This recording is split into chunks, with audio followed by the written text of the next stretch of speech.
আজ আমি আপনাদের সঙ্গে শেয়ার করব মহানায়ক উত্তম কুমারের অজানা একটি গল্প। যে গল্প শুনে আপনি হয়তো ভাবতে পারেন যে একটা মানুষ নিজের কাজের প্রতি কতটা নিষ্ঠাবান এবং ডিসিপ্লিনড হতে পারে। চলুন শুরু করা যাক।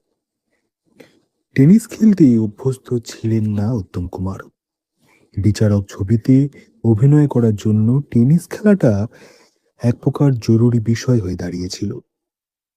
বিচারকে উত্তম কুমারের বিপরীতে অভিনয় করেছিলেন অরুন্ধতী দেবী।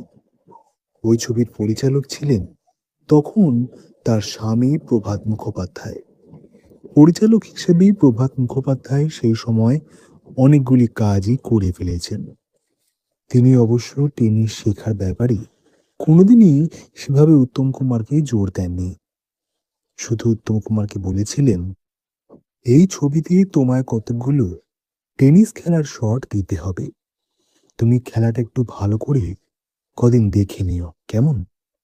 উত্তম কুমারের মাথায় চেপে গেল টেনিস খেলাটাই শিখে নিতে হবে ভালো করে।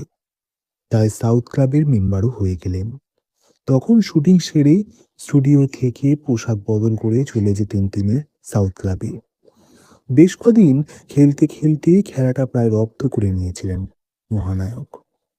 পরিচালক প্রভাত মুখোপাধ্যায় বিচারকের শুটিংয়ে টেনিস খেলার শট নিতে গিয়ে উত্তম কুমারের সাবলীল বিচরণ এবং টেনিস খেলার টেকনিক দেখে এক প্রকার চমকে গিয়েছিলেন।